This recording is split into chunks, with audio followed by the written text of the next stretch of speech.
पश्चिमी उत्तर प्रदेश की तरफ आ रहा था तो मुझे लगा कि वहां भी इतनी भीषण गर्मी होगी, लेकिन आज देखिए मौसम की कितनी बड़ी कृपा। जैसे माफिया उत्तर प्रदेश में ठंडे हो गए, वैसे मौसम भी ठंडा हो गया है।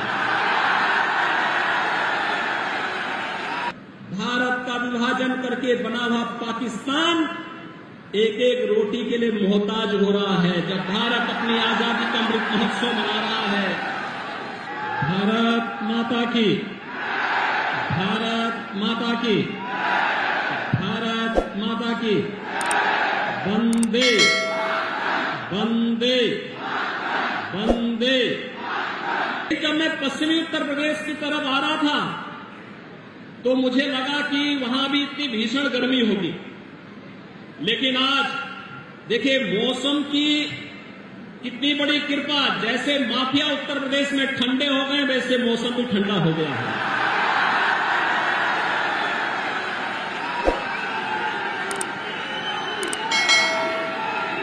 मुझे सुबह बताया गया, मैं रात्रि को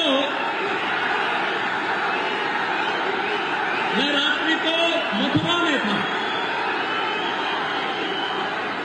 और भाइयों बहनों देर रात्रि तक मथुरा के अंदर वहां पर चल रही विकास के कार्यक्रमों को मुझे अवलोकन करने का अवसर प्राप्त हुआ, और मुझे लगा देखिए कितनी बड़ी संभावना उत्तर प्रदेश के लोगों के पास। काशी भी हमारे पास, अयोध्या भी हमारे पास, और मथुरा वृंदावन भी हमारे पास।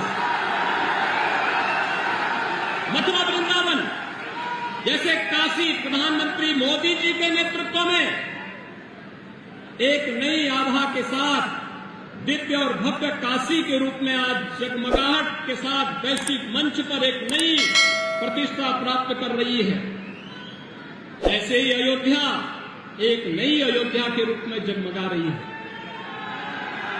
और मुझे लगता है हर भारतवासी दुनिया के अंदर जहां कहीं भी सनातन हिंदू धर्मावलंबी होगा, भारत का शुभचिंतक होगा, वह जनवरी 2024 का इंतजार कर रहा है, जब रामलला अपने स्वयं के भव्य मंदिर में विराजमान होंगे। अयोध्या में वो दिन भी नजदीक आने वाला है। और मैं कल मथुरा वृंदावन की जगमगाहट को, वहां पे चल रहे कार्यक्रमों को भी देख रहा था। देर रात्रि तक मुझे अनेक स्थानों में जाने का अवसर प्राप्त हुआ, लेकिन आज प्रातः जब मैंने मालूम किया कि क्या स्थिति है गौतम बुद्ध नगर की, तो मुझे बताया गया बारिश हो रही है। कैसे कार्यक्रम होंगे?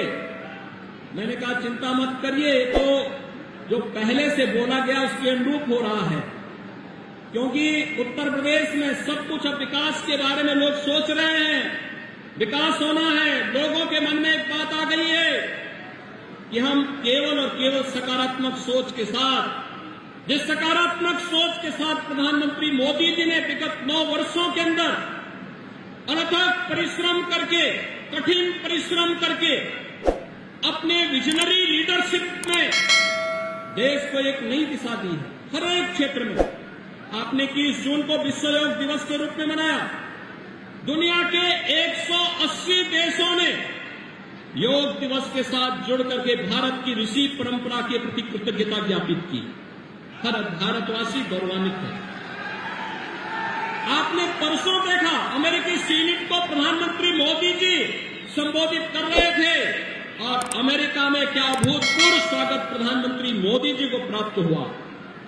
भाइयों बहनों, वर्तमान में आजादी के अमृत काल में भारत 2 बड़ी उपलब्धियों को लेकर के वैश्विक मंच पर छा रहा है। G20 समूह की अध्यक्षता प्रधानमंत्री मोदी जी के नेतृत्व में भारत कर रहा है।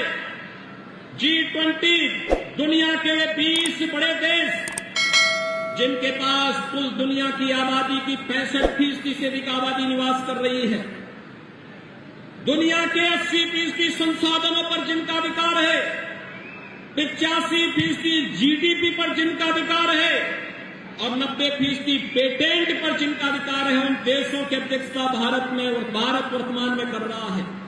G20 का एक समिट गौतम बुद्ध नगर जनपद में भी प्रस्तावित है।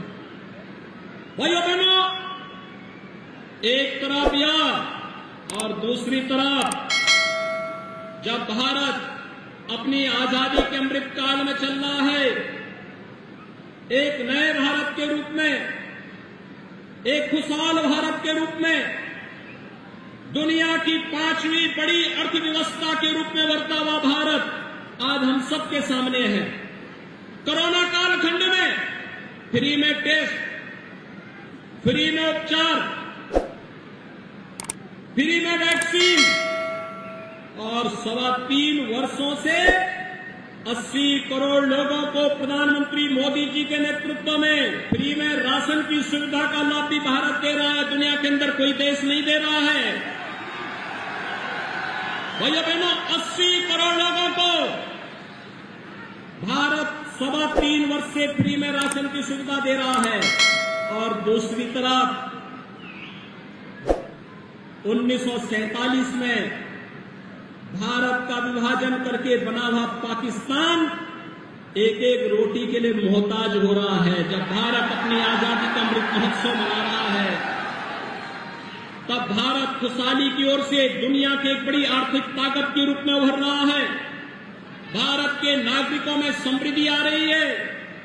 भारत विकास की एक नई यात्रा के साथ आगे बढ़ रहा है और ये यात्रा इसी प्रकार से बनी रही। 2027 आते आते भारत दुनिया की तीसरी बड़ी अर्थव्यवस्था के रूप में स्थापित होगा।